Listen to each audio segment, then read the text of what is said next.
premier Covid, je l'ai trouvé assez sympa.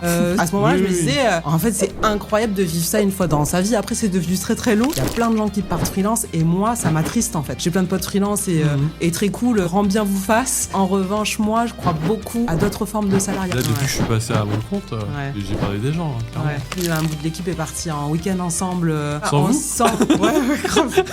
Mais c'est normal en fait. Je découvre là que finalement, j'ai plus de collègues, même si on a une entente qui est géniale. Mon principal collègue maintenant, c'est Peter.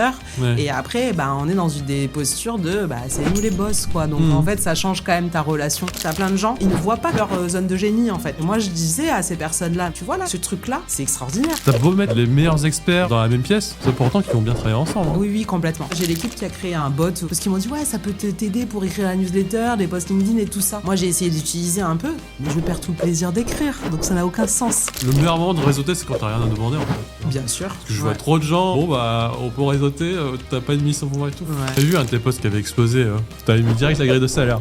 Ah oui, ouais. T'as eu des problèmes avec ça ou pas? Non, tu sais.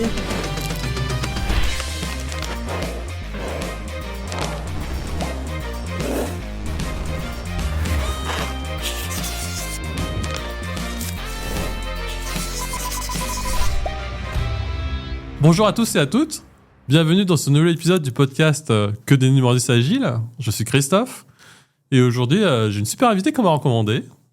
Des invités qui sont déjà passés, Olivier Mi, Youssef El Atafi. Ouais. Et Pauline, c'est quelqu'un que je suis déjà depuis un moment parce que j'aime bien ce qu'elle fait, j'aime bien ce qu'elle diffuse. Merci dans ses beaucoup. Messages, dans ses médias, ses newsletters aussi. Mais ça, on pourra en parler pendant tout ça. Et je sais qu'elle a un parcours un peu rock'n'roll, donc j'espère que j'arriverai à l'accuser à faire sortir des dingueries. Donc Pauline, bienvenue à toi. Ça merci à toi. Bien. Merci. Merci Christophe, merci beaucoup de m'inviter. Je suis hyper contente de découvrir aussi. Ça va être un moment pour moi d'échanger avec toi, donc hyper contente. Eh ben, je pense qu'on a plein de points communs, mais voilà, tu me feras confiance pour conduire l'interview. Ouais, bien sûr. C'est déjà... Comment tu te présentes? Imagine, tu rentres dans un bar, là, tu pars bientôt en vacances. Ouais. Donc, tu rentres dans un bar avec des gens que tu trouves je sympas. Connais pas. Ouais. Comment tu te présentes? Écoute, quand je me présente, je m'appelle Pauline. Un truc que je dis maintenant que je disais pas trop avant, c'est je viens de Montpellier, j'ai 38 ans et j'ai été salariée pendant 10 ans et j'ai créé ma boîte il y a 3 ans qui s'appelle donc Yeta et ça a un peu bouleversé ma vie et donc déjà je pense que ça pourrait être une introduction, une présentation qui peut être pas mal. Après tu me dis si tu veux que je t'en dise un peu plus à ce stade, mais ouais, ça me définit pas trop mal pour le moment et je suis à Paris actuellement. D'accord, et Yeta, ça parle quoi? Et Yeta, en fait, c'est une boîte de conseil. Donc moi, j'étais salariée toute ma vie dans le monde des ESN. Et Yeta, c'est une société de conseil qui a voulu faire complètement différemment, casser les codes, réinventer le modèle pour réinventer aussi le salariat dans le conseil. Et en fait, surtout du conseil en product management, product design, facilitation, product marketing, tout ce qui est autour vraiment du produit fonctionnel. Et on existe là, on a été créé en 2022 et aujourd'hui on est 30. C'est bien. Et comment on devient chef d'entreprise après des années de salariat? Comment tu as démarré? Parce que là tu me parles de product design, tu me parles à demi-mot d'agilité, de tech et tout. Oui. Mais t'as démarré dans ça? T'avais ces aspirations-là quand t'étais petite? Alors, écoute, on se reconnecte un petit peu à ces branches, enfin pas à ces branches, à ces racines. C'est-à-dire que moi, quand j'étais petite fille, je rêvais d'entreprendre. Et puis ensuite, la vie fait que j'ai pas vu de modèle féminin de personnes, de femmes qui étaient entrepreneurs. Je regardais, je me souviens, c'est marrant parce que les épisodes qui repassent maintenant, je regardais Sex and the City, les étoiles dans les yeux. Donc j'aimais New York, mais je crois que j'aimais le côté femme forte, entrepreneur, et c'était hyper inspirant pour moi. Et puis la vie fait que, en fait, tu deviens salarié. Donc je suis allée dans une ESN, j'ai fait une école de commerce assez classique. Je vais dans une ESN, je découvre le milieu de l'ESN complètement par hasard. Puis je me dis, le job, il est chouette. C'est une espèce de site de rencontre. C'est le côté mettre en relation, en fait, des gens passionnés avec des clients qui ont des besoins. Moi, c'est un truc qui est facile à faire pour moi, les mises en relation. Les relations tout court, c'est quelque chose que j'adore faire. Et donc, je rentre là-dedans un peu par hasard. Et puis en fait, au fil de l'eau, je m'aperçois que les boîtes dans lesquelles je travaille ne correspondent pas du tout à mes valeurs et j'ai toujours été un peu créative ou peut-être un peu je sais pas si c'est en dehors du cadre, mais j'ai jamais eu peur de sortir du cadre. Et donc quand je me suis aperçue qu'en fait les cadres de modèles en fait de SN ne me plaisaient pas, eh bien, j'ai décidé de créer un autre cadre et inspiré par des modèles comme Chaudot. Je sais pas si tu les connais chez Chaudot. En fait, le fait qu'ils avaient osé faire complètement autrement. Et puis ma boîte aussi d'avant qui s'appelait Binex, qui s'est fait racheter.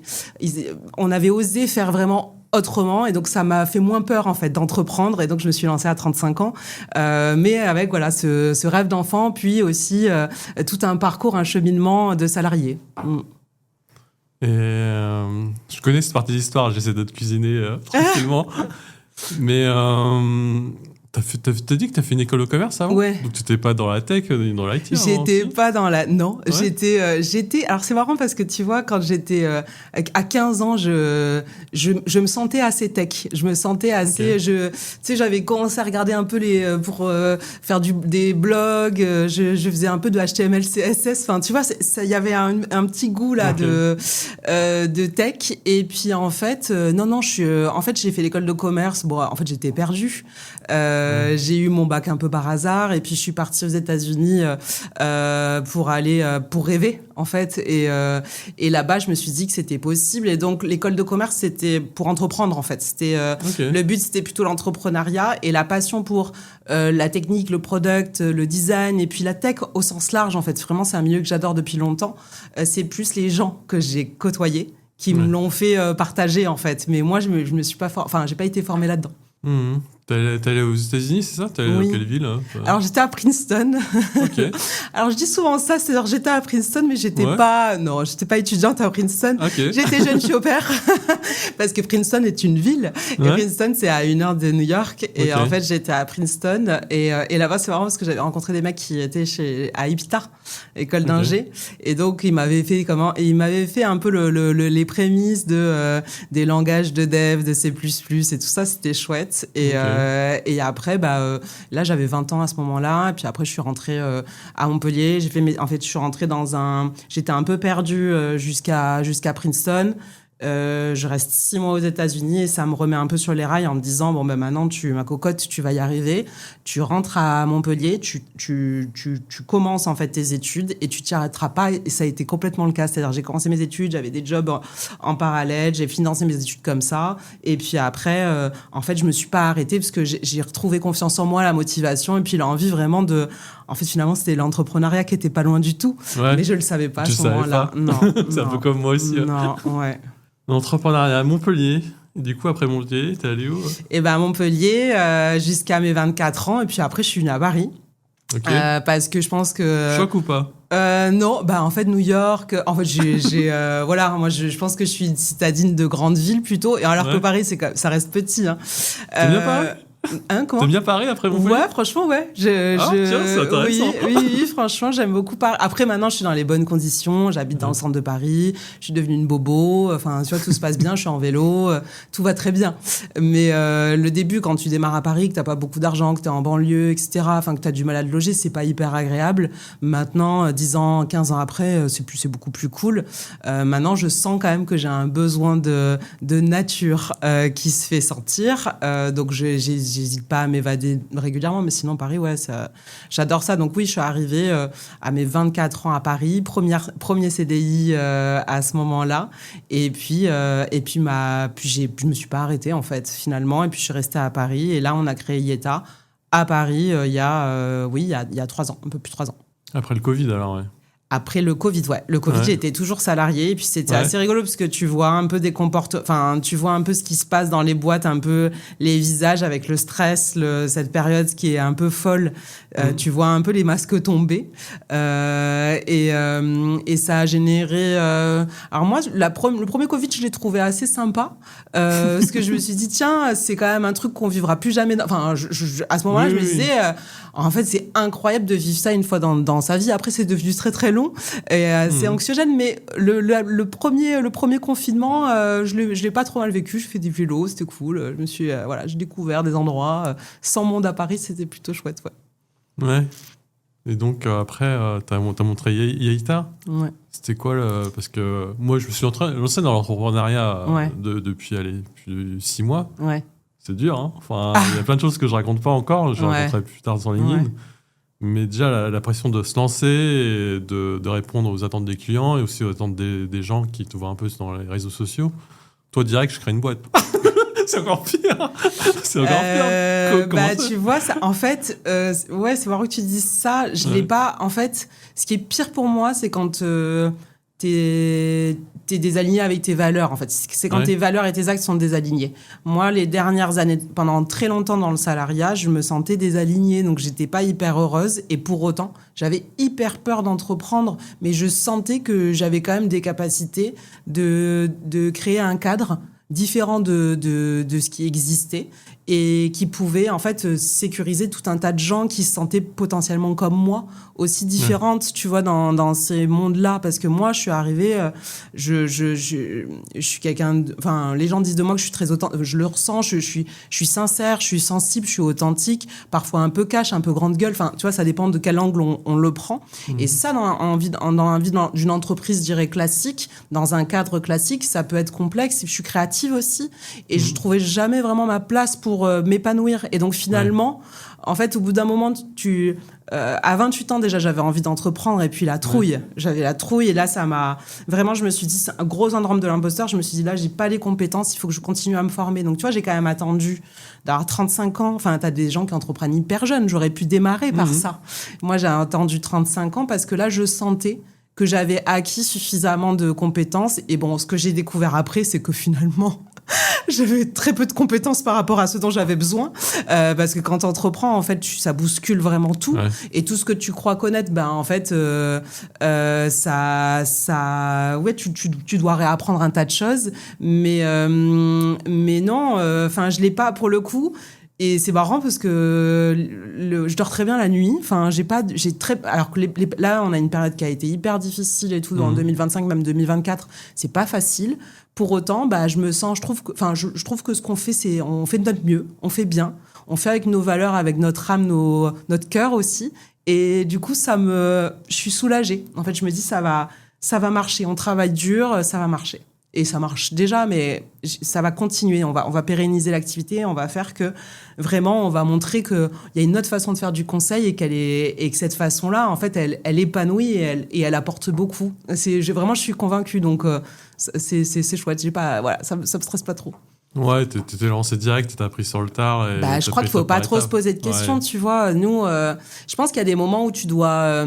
il y a un moment, il y a une énergie qui se crée. J'essaye de... Tu vois, tu as des moments où tu te tapes dans la main avec des pertes, tu réfléchis pas trop. Et c'est pas mal aussi, ces moments-là où tu réfléchis pas trop. Et on va dire, oui, t'as peut-être pas fait assez de discovery, t'as peut-être pas assez questionné. Ouais, mais en fait, cette énergie, il faut l'utiliser, cette flamme-là, quand elle est là. Et mieux vaut pour moi se lancer, faire des bêtises, plutôt que ne pas se lancer, se poser trop de questions, repousser le moment, et puis finalement, en fait, t'y vas pas. Donc nous, quand on s'est lancé, bien sûr, on a fait plein de bêtises, mais on l'a accepté. On s'est dit, et Peter, on s'est dit, on met le socle en place, et puis après, on va co-construire avec les personnes qui vont nous rejoindre, et c'était clair. On a dit, par contre, ce qui est clair chez nous, c'est on va définir un socle de valeurs. Donc, on s'est dit, les valeurs de Yeta, c'est authentique, audacieux, attentif, parce que c'était des valeurs qui nous collaient à la peau et c'était important pour nous qu'on les mette là au cœur de l'entreprise. Et surtout, on s'est dit, voilà, ce qu'on veut, nous, c'est révolutionner le monde du conseil et le monde du conseil dans le produit. Et donc, les deux trucs étaient clairs. En revanche, on savait qu'on voulait une gouvernance hyper plate, on savait qu'on voulait full transparence, donc on a mis très vite en place une grille de salaire transparente, on a fait des choses, les convictions qu'on avait, on les a très vite mises en place. En revanche, il y avait plein de trucs qu'on ne savait pas faire. Et on s'est dit, c'est pas grave, si on dit la vérité et surtout qu'on exprime aussi cette envie de co-construire, parce que tu as plein de salariés finalement qui ont une énorme envie d'arriver, de co-construire et de pas être en mode, de pas avoir pris tous les risques. Ça s'entend. Donc nous, on était OK de prendre les risques, mais on était aussi surtout OK de dire, on va co-construire ensemble un collectif. Et ça, Moi, ça, je savais bien le faire. Enfin, pour le coup, Ouais. je sais qu'on a parlé de basket tous les deux. Moi, les notions de collectif, de savoir de la vie d'équipe, etc., c'est un truc sur lequel je suis hyper à l'aise. Il y a plein de skills que j'ai pas. En revanche, ceux-là, c'était voilà, ça me collait plus à la peau. Et donc, voilà, ça a enchaîné un peu naturellement. Ah, là, tu m'as donné trop d'infos, là. Il faut que je commence par quoi, là Ouais. On va parler de Peter. Parce que Oui. du coup, t'as dit que t'as créé ta boîte. Du coup, j'ai bien compris que tu l'as pas créée seule. Non, j'étais avec Peter, ouais.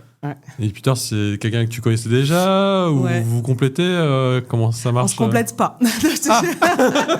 Très bien. Non, c'est marrant parce que, en fait, non, je le connais. En fait, je l'avais rencontré 10 ans avant. Je sais pas, j'utilise souvent des bêtises sur les dates, c'est peut-être pas les 10 ans. Je l'ai rencontré au boulot, Peter, et au début. Tu sais, donc on était business développeurs tous les deux dans un cadre ESN, on devait mettre des costumes. Donc Peter, il avait des costumes un peu trop brillants avec des chaussures pointues. Ouais. Et pour autant, en fait, on s'est vus tous les deux parce qu'on sortait un peu du cadre, en fait, lui et moi, mais ça, on le savait pas. Et donc donc au début, bon, il me détestait, mais Bah, attends, là, il faut que tu creuses, là. Je crée une boîte à quelqu'un non, qui mais me tu sais, dans ces boîtes-là, en fait, quand t'as... C'était en concurrence ou Ouais, en fait, il crée énormément de concurrence. Ouais. En fait, il crée un environnement. Et moi, j'avais pas assez de recul pour comprendre que c'était un jeu. Enfin, et je le vivais pas du tout comme un jeu. Pour le coup, moi, je le vivais à assez premier degré. Je me disais, mais comment ça se fait, en fait, que t'arrives dans une boîte, que les gens, ils sont pas sympas avec toi, que, en fait, ils vont aller ils te regardent. Enfin, c'était pas cool pour moi. C'était pas hyper agréable. La première fois que je l'ai vécu, en fait, quand la première boîte que j'ai fait, j'étais junior. Donc, en fait, j'avais pas de concurrence parce que tout le monde se disait, de toute façon, elle sait rien, elle est junior, donc elle va être nulle et elle va pas nous, tu vois, elle va pas se mettre en concurrence avec nous.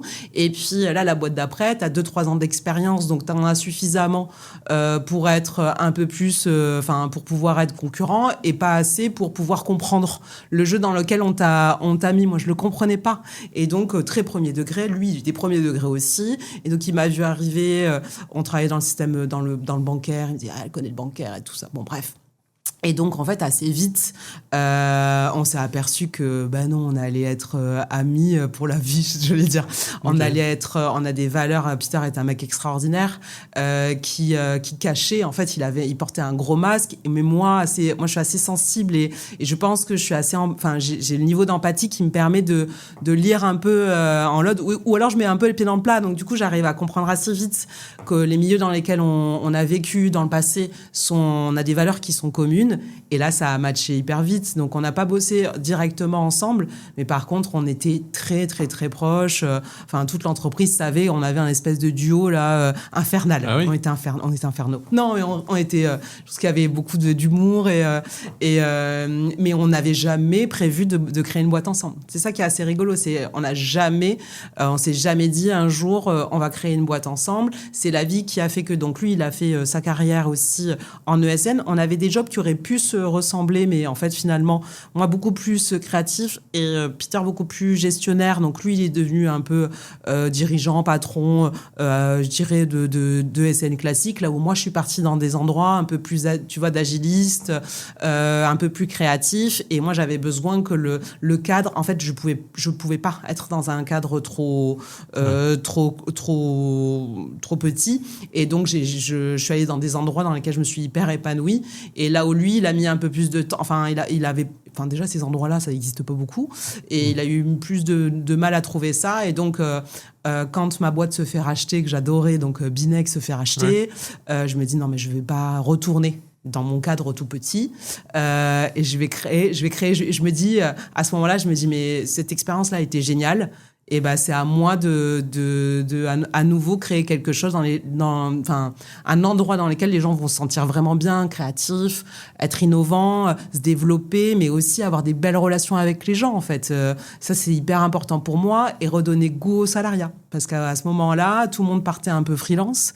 C'est encore toujours le cas. Il y a plein de gens qui partent freelance, et moi, ça m'attriste, en fait. Autant, j'ai plein de potes freelance et très cool, grand bien vous fasse. En revanche, moi, je crois beaucoup à d'autres formes de salariat. Je pense qu'en fait, il y a d'autres formes qui sont possibles dans lesquelles on peut retrouver en fait un esprit collectif. Et ça, on peut le retrouver si on a tous un peu les mêmes contrats. Pour autant, il faut un peu faire changer les choses pour que ça convienne au groupe. Et pour moi, le faire changer les choses, c'est exposer les salaires, changer un peu les règles du jeu pour que les gens retrouvent le sens à travailler et à être salarié. Ouais, j'avais vu un de tes posts qui avait explosé. T'avais mis direct la grille de salaire. Ah oui, ouais.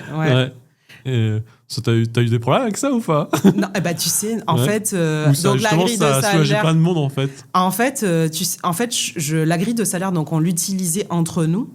Dès qu'on avait un candidat, on avait un fichier Excel un peu dégueu et c'était la relation avec les candidats qu'on crée grâce à cette grille de salaire. Dès le premier échange, en fait, la relation que tu crées, elle est géniale parce qu'en fait, tu vois, tout de suite, tu mets les pieds dans le plat. Les candidats, en fait, tu peux discuter librement. J'avais adoré ça. Et puis, je m'étais vraiment dit... J'aime bien parler, mais je préfère faire. J'ai toujours, ok, c'est cool de dire t'as la valeur transparence, etc. Mais c'est cool aussi de montrer et d'exposer. Et je crois beaucoup au bénéfice de l'open source, en fait. Plus tu montes, plus tu t'exposes et tu vas co-construire. Et derrière aussi, ça va te permettre d'avoir ta chambre qui est toujours hyper clean.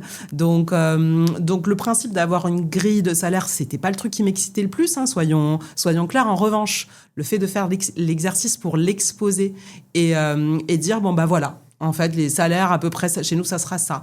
Elle n'est pas parfaite, mais elle a le mérite d'exister. Et puis, on va mettre les pieds dans le plat et on va mettre les pieds... C'est le premier sujet sur lequel on va mettre les pieds dans le plat.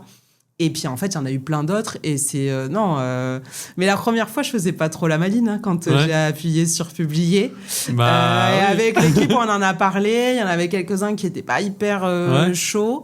Et puis, finalement, je crois qu'on est très fiers. En plus, on a nos designers qui l'ont... En fait, c'est un travail d'équipe, hein, cette grille.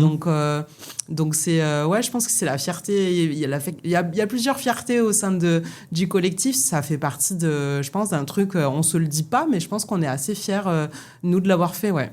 Mais du coup, comment tu crées ce collectif déjà, quand tu recrutes?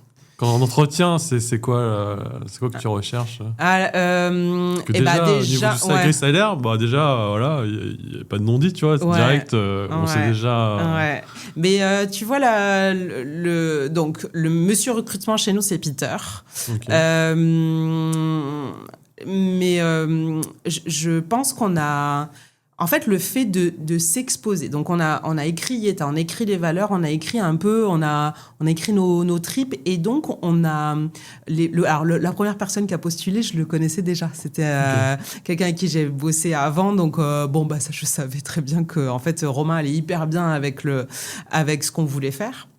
Et puis après, en fait, on a essayé. Donc ce qui était hyper important pour nous, c'est d'avoir une équipe qui soit très différente, enfin tu vois, dans laquelle il y a plein de gens hyper différents, donc qui soient issus de milieux différents, de religions différentes, de couleurs différentes. Enfin ça déjà c'était important. La parité était aussi importante, à l'image de Peter et moi. Donc déjà on le savait, mais on se l'était pas dit avec Peter. Mais Peter il est métis. Moi je suis blanche sudiste, mais en tant que femme c'est comme si je fais partie d'une minorité. Et donc ça c'était... En fait, c'est pas quelque chose qu'on a exprimé tous les deux. C'est marrant quand on a créé Yeta, mais ça faisait partie de nos valeurs. C'était de se dire, on veut déjà un collectif qui ait toutes les couleurs, toutes les religions, toutes les origines et qui viennent, en fait, de partout. Ça, c'était hyper important pour nous. Et donc, d'essayer d'avoir même des personnalités, tu vois, limite, on se comprend pas. Et c'est OK, en fait. C'est de se dire, en fait, tu vas prendre la personne qui est radicalement différente de la tienne. Et donc ça, c'était important. Après, valeurs, et puis après, c'est les skills. Et au début, on a commencé avec plutôt des gens seniors. Entre 5 et 10 ans d'expérience, parce qu'on avait besoin, on savait qu'on créait un modèle très différent, et on avait besoin là de personnes qui avaient déjà de l'expérience, un niveau d'autonomie, et puis aussi des clients. On part dans le conseil. Au début, t'as besoin quand même d'appuyer ton expertise. Donc, on a démarré plutôt avec une pyramide des âges, tu vois, autour de 30, 35 ans, ce qui est pas non plus senior, hein, mais on a démarré comme ça. Et puis là, au fil de l'eau, on se dit, attends, là, on va étaler. Mais au tout début, voilà. Donc, ce qu'on essaye de faire, c'est maintenant, on essaye d'aller recruter des personnalités qu'on n'a pas, ou alors tu le vois dans les dynamiques de groupe. Est-ce qu'on a un peu trop de leaders ou des team builders? On regarde en fonction de ce qu'on a au moment T et on essaye de garantir alors, on ne suit pas de chiffres de diversité, mais je suis les chiffres de parité. Et depuis le début, en fait, je regarde de temps en temps, je regarde pas à chaque recrutement, mais c'est assez rigolo parce que c'est toujours, tu sais, ça s'équilibre toujours. Donc, on a toujours 50% de femmes. Je suis contente. Ça, c'est un peu le truc qui est important aussi à mes yeux, mais voilà, je sais pas qu'est-ce que je peux dire d'autre sur le recrutement. J'oublie de te dire plein de trucs certainement, mais voilà, un peu au global quoi. Donc vous avez démarré, vous avez démarré à 2. Après vous avez recruté. Vous avez d'abord trouvé les clients avant de recruter? Non, on a recruté d'abord. Ouais. Okay. En fait, ce qui était hyper important, c'est de dire ah oui aussi ce que je t'ai pas dit bien sûr et qui est le point central pour nous, c'est coup de cœur sinon rien. Il y a un doute, il n'y a pas de doute. Donc, en fait, impossible pour nous de trouver d'abord le client et après de recruter. On fait pas aussi, on n'a pas de freelance dans l'équipe. On n'a que des salariés chez Yeta. Parce que l'idée, c'est quand même de dire, on peut faire du salariat autrement. Donc, c'est bizarre de dire, on travaille aussi avec des freelances. C'est un truc qui va pas ensemble. Et donc, au tout début, on a recruté 2-3 personnes. On essayait d'avoir des gens qui étaient disponibles rapidement et aussi d'avoir des clients parce que c'est hyper rassurant au début, t'as pas une trésorerie, enfin voilà, mais en fait non, ça s'est hyper bien passé. On a fait coup de cœur first. De temps en temps, on arrive à trouver à peu près le projet en même temps que la personne arrivait, mais ça nous est vraiment assez rarement. Enfin, c'était vraiment coup de cœur. Des personnes disponibles à 3 mois ou à 6 mois. Et en fait, la première année, comme ça, on était 10 dans l'équipe. Ça allait vite, en fait. Ça allait vite. Il y a des boîtes tout de suite de conseils, tu sais, elles sont à la fin de la première année, elles sont 30-40, elles ont investi, elles ont pris des recruteurs, des business développeurs, etc. Nous, le choix qu'on a fait, c'est on avait assez peu de trésorerie au départ, on avait 50 000 euros, ce qui est vraiment pas beaucoup pour une boîte de conseils. Normalement, en trésorerie, tu as un peu plus. Et donc, on a tout fait tout seul et on l'a fait de manière graduelle pour, tu vois, monter en puissance, se créer de la trésorerie et puis après avoir une force de frappe un peu plus importante l'année d'après, etc. Donc, les 2 premières années, on a fait ça, on est monté. Et finalement, 1 an, 10 personnes par an en moyenne. Tu vois, 3 ans, on est 30. Ouais, en 3 ans, ouais. Ça fait rêver, hein. En fait, ce qui est cool, c'est qu'on a on a très peu de turnover, tu vois. On ne s'est pas retrouvé à recréer. Des fois, dans le monde du conseil, tu te retrouves où tu as l'impression que, tu sais, le truc de la cruche vide, là, je sais pas comment on dit, la cruche, elle se vide, tu la remplis, en fait, c'est bon. Et en fait, non, ce qui est hyper chouette, c'est que depuis le début, on a posé le cadre, les bases, et on s'améliore, et qu'on a, là, tu vois, l'équipe, on a eu 2 départs en 3 ans, enfin, rien, en fait. Et donc, c'est hyper chouette. Ça veut dire que tu gardes, en fait, de l'ancienneté dans ton collectif. Tu crées quelque chose, une équipe soudée. Des fois, ça te porte un peu préjudice parce que tu as ceux du départ qui disent « Ah, c'était bien quand même au début. » Et tu leur dis « Bah non, mais en fait, l'objectif de Yeta, c'est de continuer à évoluer, à grossir et tout ça. » Mais c'est hyper chouette parce qu'en fait, on évolue tous ensemble. Et on s'est créé des souvenirs, en fait, depuis 3 ans. Et les souvenirs, ils sont beaux, ouais. Moi, je pense que les meilleures relations que j'ai construites, c'est dans le monde pro. Hein. Après, c'est devenu des amis, tu vois. Ouais. Mais je veux dire un truc un peu choquant, mais tous mes amis d'enfance, tu vois, au fil des années, on s'est un peu perdu de vue. Parce qu'en fait, on a évolué. Bah oui, ouais. Et tu veux pas, tu vois. Et là, depuis que je suis passé à mon compte, j'ai perdu des gens, hein, clairement. Ouais. Mais c'est comme ça, on est obligé d'évoluer. Enfin, pour moi, c'est ça. Bah oui. En fait, ce qui nous fait très plaisir à Hipster, c'est là, un bout de l'équipe est parti en week-end ensemble. Tu vois, ouais, grave.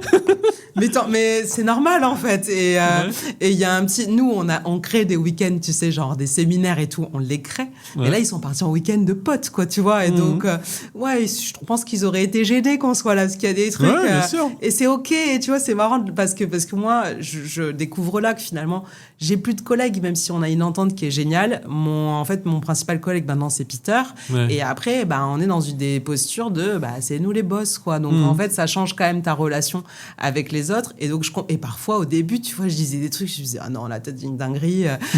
Non. Alors, en fait, et Peter, parfois, il me disait, non, t'as dit une... Et moi, souvent, je lui dis, non, là, Peter, si tu dis des dingueries, stop. Et ça peut gêner, en fait. Parce que moi, je me souviens quand j'étais plus jeune salariée, même avec les boss avec qui tu t'entendais hyper bien, parfois, ils te disaient des trucs qui étaient là en mode, non, mais en fait, là, tu te trompes un peu. Non, mais sinon, on les voit qui deviennent potes. On fait aussi du sport ensemble. Enfin, tu vois, on est sur des trucs, on fait du sport ensemble, on fait plein de trucs.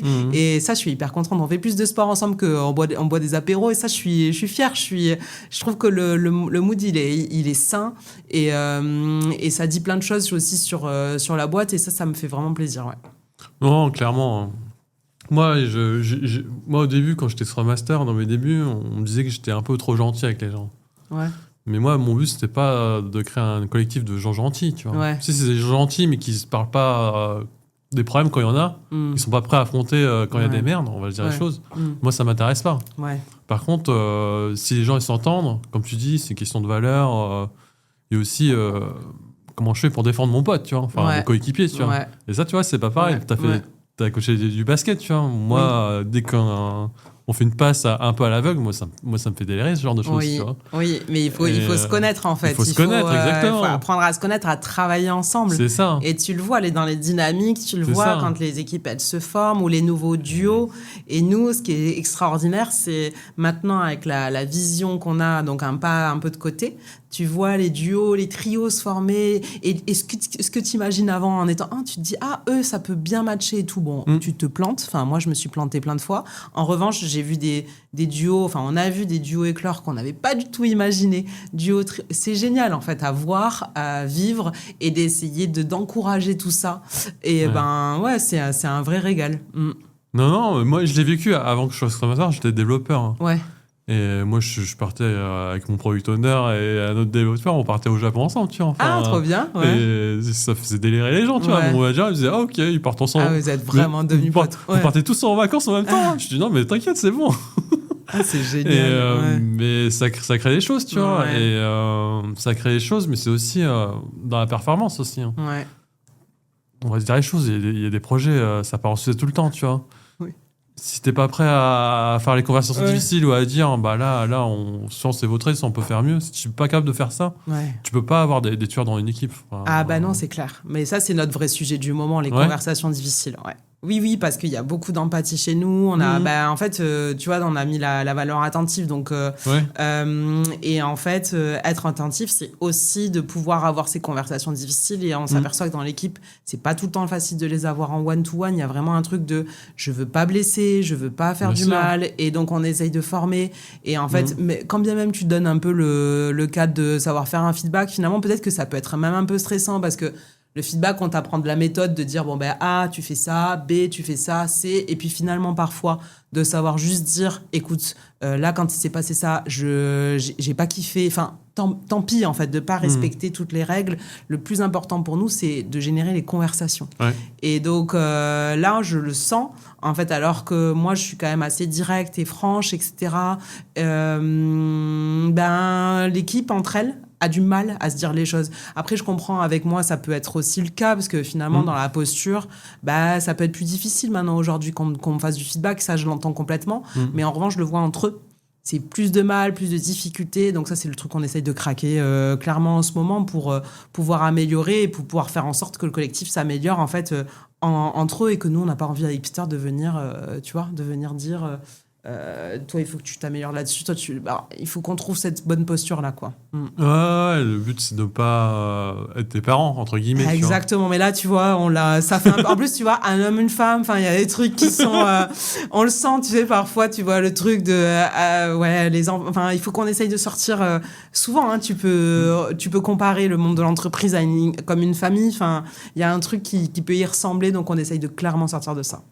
Non, mais après, il faut composer avec les caractères des gens, tu vois. Il y a des gens, toi, tu le vois direct, c'est un peu comme moi, toi, t'es direct, tu vois. Ah oui. Des fois, ça me blesser, tu vois. Oui, aussi, ouais. Mais ça s'apprend, tu vois, enfin... Oui, bien sûr. T'as déjà blessé des gens ou t'as été trop direct Ouais. Là, je l'ai fait dernièrement. En plus, en fait, dès que je suis un peu fatiguée, Et Ouais. pof, le truc il sort. En fait, je dis souvent à l'équipe, j'ai le défaut de mes qualités et en fait, des fois il y a des trucs qui partent et je m'en veux tout de suite sur le moment. C'est-à-dire tu dis ta bombe et en train de la dire, tu te dis purée, pourquoi je dis ça? C'est nul. Et parfois, donc ça, je me sens, parfois je pars. En fait, je suis trop dure. Et parfois, ça m'est arrivé de ne pas du tout m'en rendre compte. Et ça, c'est terrible. En fait, c'est que j'ai l'impression que je suis pas du tout franche. Tu vois, j'ai l'impression que là, on va avoir une conversation où il va rien se passer du tout. Et l'autre l'a déjà vécu comme « Non, mais Pauline, t'as été trop dure. » Donc là, tu vois, je me suis mal alignée au niveau à mon interlocuteur, en fait. Et des fois, j'ai l'impression que, tu sais, la connexion... Et je me fourvoie. J'ai l'impression qu'on est connectés, qu'en fait, dans cette conversation, tout va être OK, etc. Et en fait, j'ai mal capté les signaux de l'autre. Et ça peut m'arriver, et je m'en veux instantanément. Enfin, c'est pas facile. Après, je culpabilise. Bon, l'avantage, je m'excuse tout de suite. Enfin, j'ai pas de problème avec ça. Mais blessé, c'est jamais. Enfin, c'est pas. T'es quand même allé voir la personne pour dire, là, je pense que je suis un peu trop loin. Tout le temps. Ça, je le fais tout le temps. Mais ça, c'est une qualité, ça. Oui, et tu sais, je le fais à chaud même. Parce que je m'aperçois tout de suite. Oh là là, désolé, là, je monte. Même quand avec Peter, on s'embrouille, tout de suite, je m'excuse. Je déteste parce qu'en fait, je le sens tout de suite que je le regrette, en fait. Je monte et après, vraiment, le truc, c'est l'énergie, elle part. Hop, je redescends et donc je m'excuse souvent à chaud et puis souvent à froid. Et j'essaye de comprendre parce qu'à chaud, je ne comprends absolument pas ce qui se joue. Parce que, en fait, c'est souvent, il y a un trigger, mais c'est pas celui de la conversation. Heureusement, ça m'arrive pas trop souvent et ça m'arrive de moins en moins parce que je fais de plus en plus de sport. Donc ça me décharge. Mais non, c'est pas... Enfin, je m'excuse. Mais quand même, quand bien même tu t'excuses, à chaud, à froid, tu crées un truc qui est pas cool, en fait. Dans la relation, tu peux mettre l'autre en insécurité. Enfin, et ça, c'est toujours pas facile à vivre pour moi. Maintenant, bon... Après, t'es que responsable de 50% de la relation, tu vois. Oui. Toi, ouais. Moi, je suis comme toi. Cette année, en plus, maintenant, je suis dans le conseil. Cette année, j'ai fait des merdes, tu vois. Ah ouais. Et comme toi, tu vois, il y avait une réaction. J'ai réagi à chaud, tu vois. Ouais. Mais la personne, à la fin de la réunion, tu vois, je l'ai pris à part. Je lui ai dit, je suis désolé, j'ai merdé et tout. Mais du coup, sa première réaction, c'est ça que j'ai. En plus, moi, j'étais en position en consultant et lui client, tu vois. Ouais. Il m'a dit, moi, j'aime bien ta réaction parce que. Je vois pas rarement voir des gens s'excuser et prendre à part pour me dire que là, t'es allé trop loin, tu vois. Parce que clairement, j'étais allé trop loin. Mais j'étais comme toi. Ouais. La réunion, déjà, les réunions à 17h qui débordent jusqu'à 18h, c'est jamais bon. Ouais. Et voilà. Et par contre, je suis allé voir direct, je lui ai dit, écoute, je pense que j'ai un peu merdé, tu vois. Et on a fait la conversation, tu vois. C'est le minimum pour moi. Dès qu'on part un peu dans les tours, c'est hyper important. Mais c'est pas donné à tout le monde, tu vois. Il me dit, je suis surpris, tu vois. Généralement, on passe à autre chose et on garde ça en mémoire, tu vois. Et là, non, ça, c'est pas cool. Ouais. Non, mais parce que c'est toujours un truc de... Enfin, j'ai l'impression, les gens, ils osent pas trop après s'excuser parce que ça veut dire que justement, tu sais, c'est avouer que t'es allé trop loin. Enfin, il y a un truc, il y a un peu d'ego mal placé parfois. Oui, c'est ça. Oui, j'ai perdu un peu le contrôle. Oui, en fait, mais ça s'est vu. Donc, quand bien même t'as perdu, mieux vaut s'excuser, en parler librement aussi. Et moi, je sais que il y a des choses, même si quand bien même je travaille dessus, en fait, j'arrive pas. Il y a de temps en temps mon stress à moi, je vais pas pleurer, en fait, je vais dire une dinguerie. Enfin, tu vois, ça va sortir. T'es comme tu vois, et le truc, il sort et je m'en veux instantanément. Même si tu préviens tout le monde, même si tu dis, je suis désolée, en fait, ça sort et parfois, je le contrôle pas. Les gens, ils peuvent potentiellement te dire, non, mais Pauline, tu dois le contrôler. C'est ton job. Et là, t'es là en mode, oui, c'est vrai. Il faut que je progresse, il faut que je m'améliore. Et en fait, je suis pas parfaite. J'ai le défaut de mes qualités. J'ai une belle énergie. Et en fait, parfois, elle bouscule, elle est pas utilisée au bon endroit. Bon, c'est la vie. Et après, on s'excuse et on essaye de faire de notre mieux. Mais comme je te disais, ça fait partie de qualité, tu vois. Tu l'as répété 2-3 fois. Ta qualité, toi, c'est de créer du lien et tu vois un peu. Je pense, oui.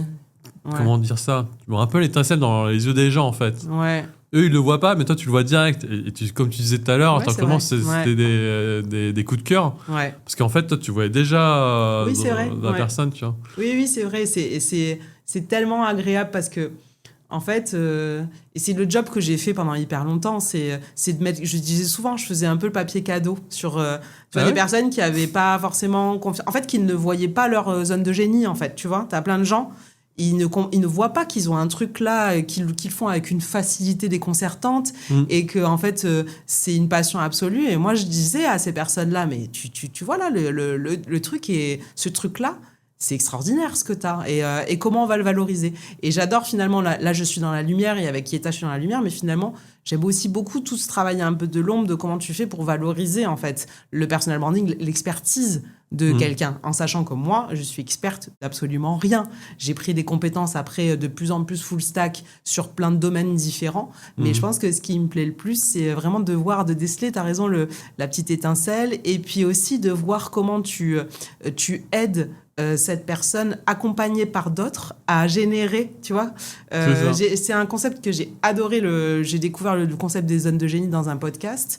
Et en fait, j'ai adoré le concept parce que, en fait, tu as les zones de génie personnel. Donc, c'est un peu comme Mbappé. Tu vas découvrir que tu es bon au foot, tu travailles le truc et en fait, tu deviens un génie. C'est quelque chose qui te donne de l'énergie de le faire. Donc, ça, c'est trop chouette. Et en fait, tu peux l'avoir aussi au sein d'une entreprise. C'est-à-dire que ton entreprise, finalement, si tu la façonnes bien, à mes yeux, en fait, ça peut être la somme des zones de génie des gens, si elles arrivent à les trouver. Et si tu arrives à dire à ton collègue, t'as ce truc-là, toi aussi, là, il y a un truc d'une facilité déconcertante. Enfin, pense-y, est-ce que tu kiffes le faire ? Qu'est-ce que tu ressens ?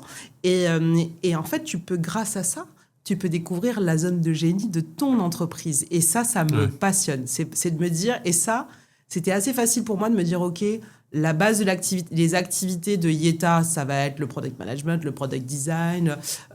Tu vois, on s'était dit, bon, on va autour du conseil produit.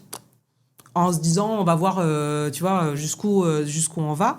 Mais finalement, on sent bien qu'on est en train de... Enfin, on pivote pas, mais on s'adapte en fonction des zones de génie de l'équipe, finalement. Tu vois, hop, là, il y a quelqu'un qui arrive, qui apporte ça. Et puis, en fait, cette personne plus cette personne, ça crée ça. Et là, typiquement, on est en plein dedans. On a tenté d'intégrer le product marketing au sein des équipes en se disant, bon, est-ce qu'on y va ? C'est un truc qui est très présent aux États-Unis, en France, pas trop. Est-ce qu'on n'y va pas un peu trop tôt ? On ne savait pas trop. Et puis, finalement, ça a aperçu que product marketing et product design ensemble, waouh, ça crée des trucs assez chouettes. Le branding, et puis donc on faisait beaucoup de régie, donc des personnes qui sont 100% du temps chez les clients, mais on a pas mal de clients qui ont des besoins un peu plus ponctuels, un peu en mode agence. Et puis finalement, sur la partie design, on aime bien le faire. Et puis, tu vois, grille de salaire, etc. On a une équipe de designers qui est assez costaud. Et donc, voilà, on se laisse un peu porter. Et ça, je trouve que c'est extra... Enfin, ça, cette année... C'est plein de découvertes, et je pense que ça va pas bouger, ça. Mais ouais, la zone de, enfin, le côté, la zone de génie et la zone des génies du groupe, puis de ton entreprise, je trouve que c'est assez passionnant, et il faut se positionner en observateur, mais aussi faut arriver à s'adapter assez vite à, bon, ok, en fait, c'est pas ce qu'on a... Enfin, c'est ce que je trouve pas simple du tout, c'est de dire, bon, tes équipes, ils te demandent de faire une stratégie, et c'est ok, hein, tu peux avoir une stratégie. Et puis, il y a la vie et ce que tu vois dans le groupe qui est en train d'éclore. Ouais. Donc, comment tu adaptes ça ? Enfin, bon, c'est passionnant. C'est pas facile. Hein. C'est passionnant. Non, mais tu vois, c'est un peu comme les coachs de foot ou toi, tu as été coach de basket. Tu as des gens qui étaient plutôt en défense ou en attaque, tu vois, et finalement, ils étaient meilleurs sur les côtés. Ouais. Et quand tu les mettais, ces personnes-là, justement, sur le côté, il y avait réticence. Ils disaient, non, mais c'est pas mon poste, j'ai pas envie d'y aller et tout. Et finalement, tu mets le cadre et tu les encourages parce que tu sais qu'ils peuvent performer là-dedans. Tu vois. Mais il y a un truc, moi, que j'avais découvert, il y a ça, t'as raison. Il y a un truc que j'avais découvert au basket aussi. Et je faisais les tests, mais sans faire exprès, parce que j'avais 19 ans, donc j'étais quand même assez jeune. Et l'amour, quand tu sens que t'es aimé, que t'es soutenu, que la personne elle a confiance en toi, moi ça jouait, ça changeait beaucoup de choses, parce qu'elle sentait, moi je coachais des jeunes filles qui avaient 14 ans et on avait une relation assez, déjà t'es dans l'adolescence, donc il se passe quand même plein de choses. Bon, pas au niveau nous, c'était un niveau département, et en fait on avait créé une dynamique de groupe, mais elle sentait aussi que en fait, j'étais là pour elle, je pouvais me battre avec elle, je pouvais, en fait, et j'avais confiance et j'avais beaucoup d'amour pour elle, et je pense que ça, c'est aussi hyper important. Je pense que mon équipe, en fait, et là, si je compare à Yeta, on a aussi embauché des gens avec qui on avait un crush. Enfin, finalement, quand on parle de coup de cœur, on parle de crush. Et tu peux avoir des crushs sur plein de personnalités hyper différentes. Et le fait de se sentir apprécié par son CEO et voir... Enfin, moi, j'ai de l'amour. Enfin, le mot est gros, hein, mais finalement, il y a beaucoup de ça de... je distribue tout ça à ma façon. Donc, avec certains, je challenge à mort. Enfin, tu vois, je sais qu'il y en a certains, je peux y aller les pieds dans le plat, pas de souci. D'autres, j'y vais plus à tâtons parce que c'est moins le... Mais je pense que ça, ils l'ont senti aussi. Et là, ça décuple aussi. Tu peux te permettre enfin, tu vois, tu peux aussi décupler ton potentiel quand tu sens que t'es apprécié, que t'es enfin, de cette façon-là. Enfin, pour moi, c'est hyper important aussi. On en parle, je trouve pas que ce soit un truc dont on parle beaucoup finalement. Non, mais t'as raison. Là, tu vois, mon premier client que j'ai eu quand je suis lancé à mon compte, clairement, j'ai pas regardé le chiffre d'affaires ou le cadre de l'entreprise et tout. C'est vraiment les personnes avec qui j'ai passé l'entretien en fait. Et ouais. Et j'ai passé l'entretien avec Youssef, avec qui t'as travaillé. Tu ne pouvais que l'aimer, ouais. C'est pas que l'aimer, c'était vraiment chercher quelqu'un qui puisse me challenger, tu vois. En plus, ouais. Et il y avait lui aussi, son manager, Xavier. Oui, Xavier, ouais. Je sais pas si tu le connais. Et on doit boire un café. En fait, on se connaît, voilà, on se croise et on doit se voir vraiment là en septembre, tu vois. C'est vrai. Et on devait se voir et on n'a pas réussi. On a beaucoup d'amis en commun, ouais. Tu vois, je balançais, il me met des claques, lui, hein. Il me met des claques, mais moi, je suis venu pour ça, en fait. Ouais. Et des fois, c'est pas grave, mais c'est normal, tu vois. Ils ont des niveaux d'exigence. Et moi, tu vois, si je les appréciais pas ou si je les respectais pas, ça marcherait pas. Quand tu sens qu'il y a le lien est là, la claque, c'est pour ça, parfois moi c'est les erreurs que je fais, c'est que j'ai l'impression que le lien il est fort, il est ok, donc je me perds. Alors, je sais pas si je mets pas des claques, mais je me permets d'y aller sans filtre en fait, en disant bon ça c'est pas terrible, ça ok. Et si l'autre c'est très bien, tout à fait compris que en fait tu l'adores et que tu es là pour permettre de développer son potentiel, de l'améliorer et que tu dis ça ou tu fais ça pour son bien. Et en fait, il faut vraiment s'apercevoir que l'autre le fait dans une intention c'est l'intention en fait, dans l'intention de te faire grandir. Une fois que tu as capté ça, en fait, pour moi, la plupart des gens, ils le vivent hyper bien. Ils se disent « Ah ouais, c'est vrai que Pauline ou Christophe, il a été dur. » Ou tu vois, Xavier, peu importe, quelqu'un est dur, mais je sais que ça me fait grandir, donc c'est complètement OK. En revanche, si ce lien, il n'existe pas, et ben là ça marche pas du tout, en fait. Ouais, ça marche pas. Ouais. Et c'est là où ça devient toxique, en fait, finalement. Et donc, c'est ce truc-là qu'il faut bien maîtriser. Et pour le coup, que je trouve pas si simple, parce que parfois, tu peux te fourvoyer, tu peux croire que le lien est suffisamment fort pour y aller. Et c'est pas le cas. Comme je te dis, tu es responsable de 50% de la relation. Si l'autre ne part pas là-dedans, c'est comme ça, tu vois. Enfin, tu peux pas... Moi, je sais, ça m'a joué des tours, clairement. Mais c'est comme ça, tu vois. On se sépare, on bosse plus ensemble, ou c'est comme ça, c'est la vérité. Mais par contre, si tu restes dans cet environnement-là, là, c'est chaud, tu vois. Enfin, tu disais, quand tu as créé l'État, tu étais dans des boîtes, tu avais pu... Tu regardais dans le vide, tu vois, tu te levais le matin, t'es payé et tout, mais t'avais plus la flamme, en fait, tu vois, t'avais plus l'étincelle. Et c'est dur, tu vois. Parce qu'au final, il y a les projets, il y a le chiffre d'affaires et tout. Mais aussi, c'est lié les intérêts perso avec l'intérêt collectif. Oui, complètement. Et là, ce qu'on disait tout à l'heure, quand tu voyais des gens, tu voyais leur potentiel, tu te dis, ils sont pas plus réservés, ils pensent pas qu'ils peuvent faire ça, mais moi, je suis sûr que... Sur ça, tu vois, je peux lui donner les clés. Complètement. Je l'ai vu dans ta boîte, tu vois, j'ai vu, vous avez créé une BD, une bande dessinée, vous avez une chaîne YouTube. Oui, Et ça, tu vois, j'ai bien compris que tu as donné un peu la liberté aux gens de ta boîte. Oui, tu as pu prendre des prestats externes. Tu te dis, il y en a, ils peuvent être là-dedans. Comme tu disais, moi j'adore les product designers. Moi, c'est la première fois que je travaille à des product designers dans mon équipe même, tu vois.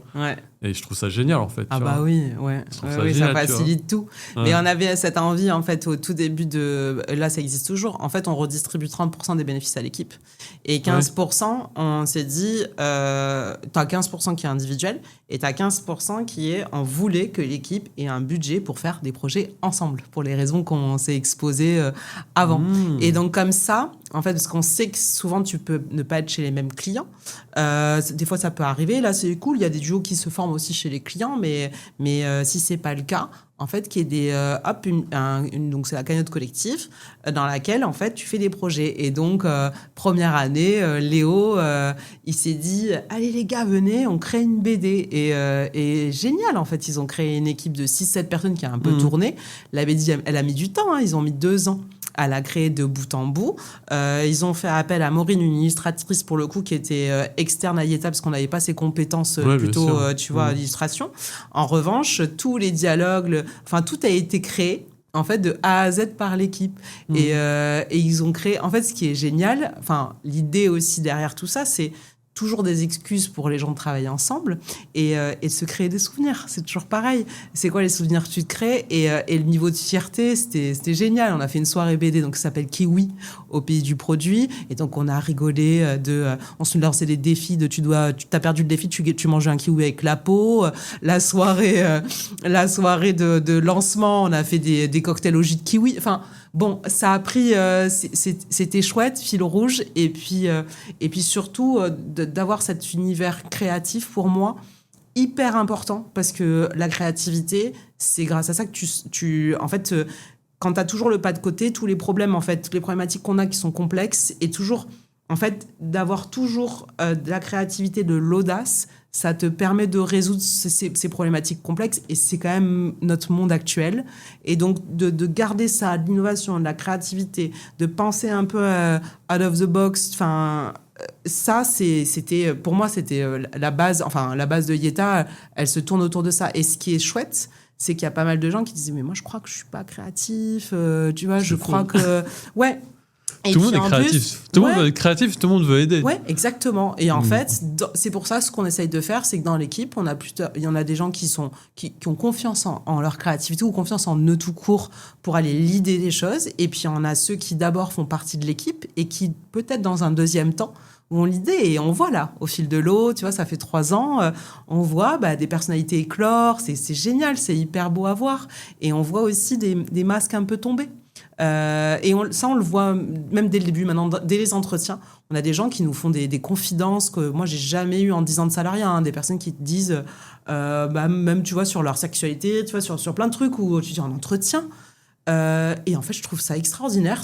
En fait, tu te sens suffisamment bien en confiance avec nous pour nous dire, tu vois, des choses, en fait, qui pourraient être personnelles. Et en fait, je comprends, en fait, c'est pour pouvoir te montrer tel que t'es, et si on arrive à générer ça dès l'entretien, en fait, c'est trop bien, en fait, on va continuer. Il y a plusieurs sujets là que j'ai envie d'attaquer avec toi, parce que tu m'as donné trop de vie, là. Je vais aller dans un créneau, là, dans un sujet. Tu as dit que, tu vois, tu donnais justement le cadre à l'espace pour que les gens soient créatifs. On va se dire les choses, Pauline, quand on est dans le conseil, déjà, il y a le stress de répondre aux attentes du client. Ouais. Toi, tu as tes collaborateurs qui sont pas forcément dans le même client. Oui. Comment tu crées comment tu les rassembles pour créer du lien et tout, parce que on n'a jamais le temps en fait, on n'a jamais le temps, on n'a pas les mêmes problématiques. Comment tu fais pour créer ça? T'as un peu répondu parce que t'as mis les projets de bande dessinée, la chaîne YouTube. Est-ce que tu peux développer ça? C'est ce que je dis tout le temps avec les managers que j'accompagne et tout. T'as beau mettre les meilleurs experts dans la même pièce. C'est important qu'ils vont bien travailler ensemble. Hein. Oui, complètement. Déjà, on a déjà défini nos valeurs. Et pour le coup, les valeurs, c'est pas le truc que on affiche. On a défini les valeurs. Et les valeurs, on recrute là-dessus. Donc, en fait, les gens, ils arrivent à se connecter déjà sur les valeurs au départ. Donc, quand les personnes arrivent, il y a une connexion. Ensuite, il y a plusieurs choses. On a des rituels. On a pas mal de rituels d'équipe. En des staffs, on a des Yeta Day. Donc, tu vois, tout le monde sort de chez son client et vient, on se réunit pour co-construire Yeta, pour apprendre et pour aussi avoir du fun ensemble. Donc ça arrive normalement, c'est 6 par an. Donc ça, c'est un rituel pour que les gens se connectent. Ensuite, on n'a pas de staff, c'est vrai qu'on n'a pas parlé de ça, mais on n'a pas de staff chez Yeta, très peu de RH, il n'y a pas de RH chez nous.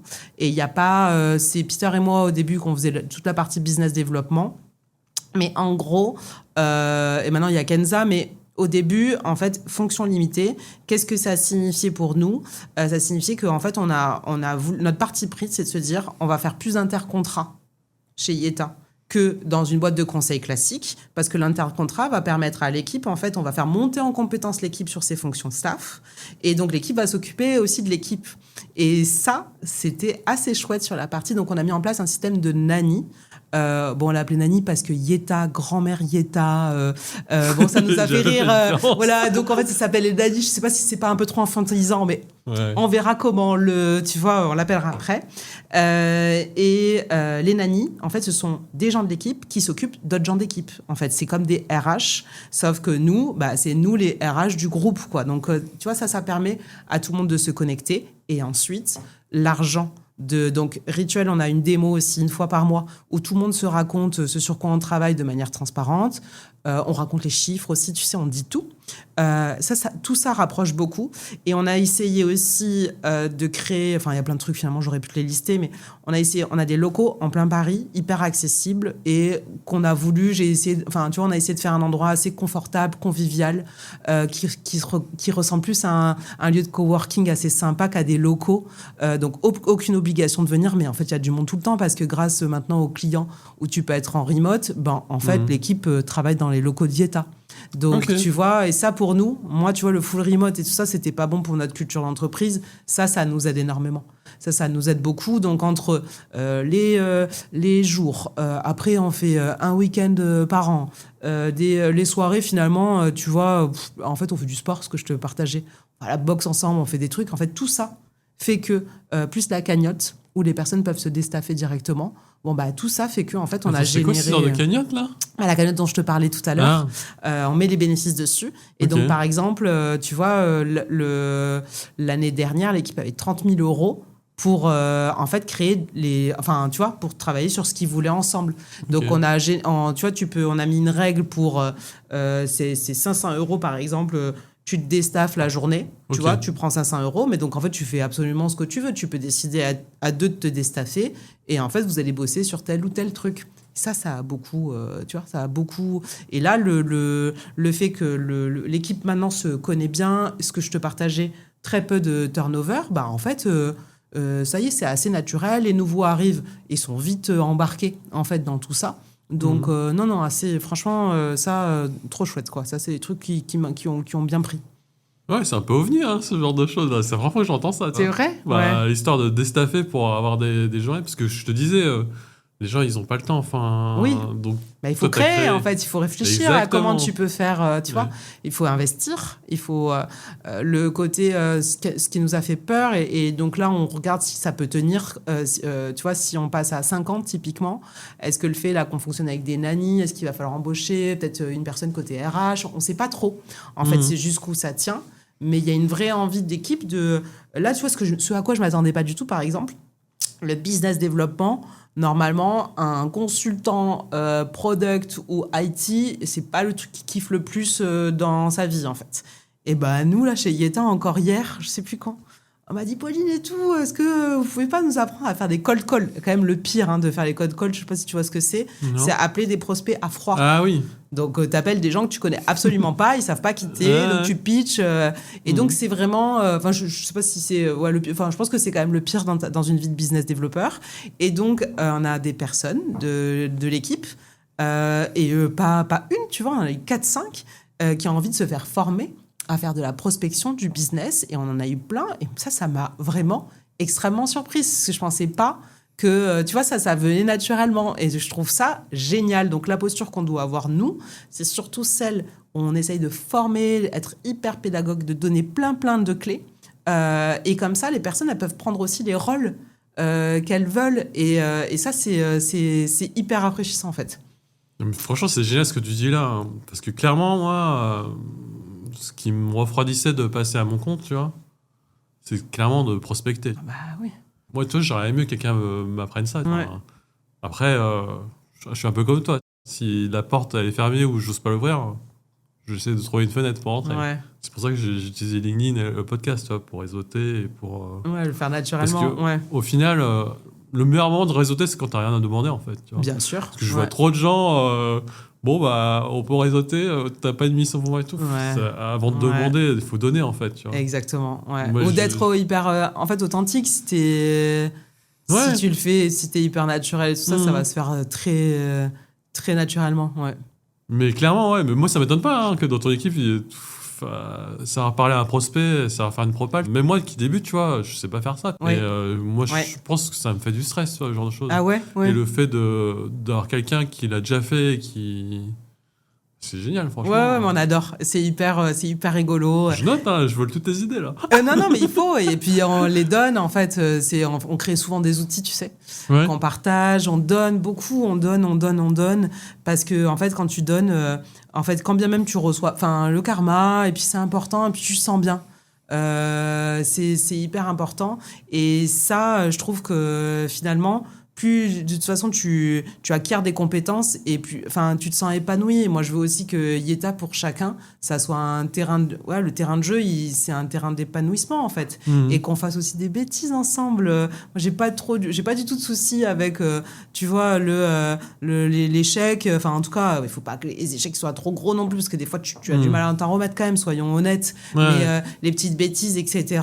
Moi je sens que on l'a pas du tout appris ça à échouer assez rapidement, à dépenser et par exemple à dépenser de l'argent en faisant des bêtises avec. Et ben en fait nous on a fait des bêtises, on a fait des trucs, des pubs, tu sais, Instagram, Facebook, on a fait n'importe quoi.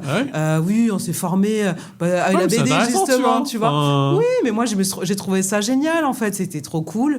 Et en fait c'est hop, tu te formes comme ça et puis tu vois tu fais des bêtises un peu de débutant. Mais pas de souci, en fait. C'est comme ça que tu apprends. Et puis là, je sens qu'on monte, en fait. Tu sais, des petits paliers. Et c'est hyper agréable de se voir grandir, en fait. Mais c'est exactement ça. Moi, mon rêve, dans les équipes que j'accompagne, hein, c'est qu'on se dégage du temps pour bosser un peu sur le lien. Parce qu'on va se dire les choses. Ouais. Là, on est sur des projets. Voilà, je peux parler des projets, tu vois, mais il y a une grosse pression. Ouais. Et c'est toujours difficile de dégager du temps. Après, je me dis, faut peut-être montrer l'exemple. Ouais. Moi, je pense que d'ici la fin d'année, je suis en train de faire une étude de marché. Me former déjà moi-même à l'IA, tu vois. Bah ouais. J'utilise déjà l'IA pour le podcast et tout, pour créer les shorts et tout. Ouais. Mais je pense qu'on peut aller plus loin. Bah tu vois, l'équipe plein de choses à automatiser pour finir. Plein de trucs administratifs qui me saoulent. Bah, je peux donner un exemple tout court. Ouais. Le podcast, là, quand je le diffuse, juste le diffuser dans les plateformes et tout, ça me prend la tête, Pauline. Mais tu mets combien de temps? Un podcast, clairement, un épisode, ça me prend au moins 24 heures. Ah oui, c'est hyper long, Parce qu'il faut préparer l'interview, parce que tu m'avais demandé, j'ai rien prêt. Non, il n'y a rien prêt. Par contre, moi, j'ai préparé plein de choses, tu vois. J'ai préparé plein de choses. Il y a la préparation. Après, il faut que je t'envoie un peu le brief. Et après, il y a tout ce qui est post-production, tu vois. J'ai un monteur, il faut que je lui dise les extraits, les allers-retours et tout. Après, il y a un peu la promotion, tu vois. Moi, je ne force jamais les gens... Si vous voulez pas partager, vous partagez pas, il y a pas de souci, tu vois. Je suis pas dans cette course-là. Moi, je suis sur le long terme, tu vois. Mes épisodes, de toute façon, ils vont rester. Forcément, ils seront vus sur le long terme. Donc, mais il faut quand même en parler. Mais oui, ça prend du temps.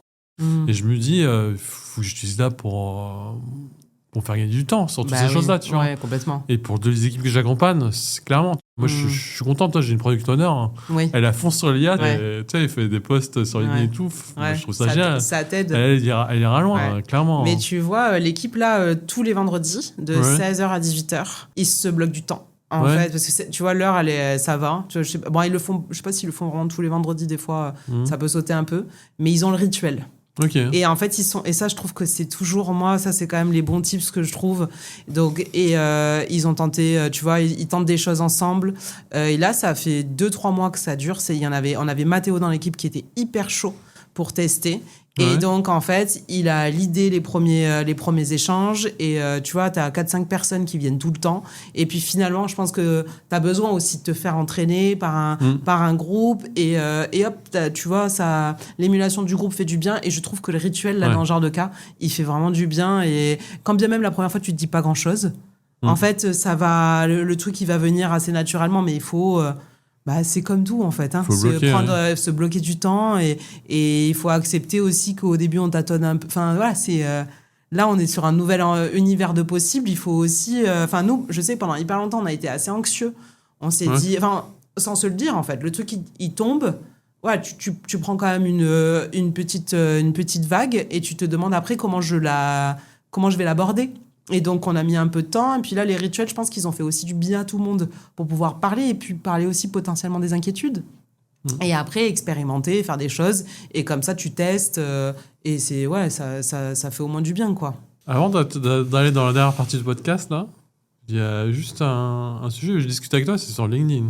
Oui. Parce que moi, je le sais, hein, j'ai démarré sur LinkedIn pour les mauvaises raisons. Ouais. C'est juste, Ça veut dire quoi, les mauvaises raisons? Ouais.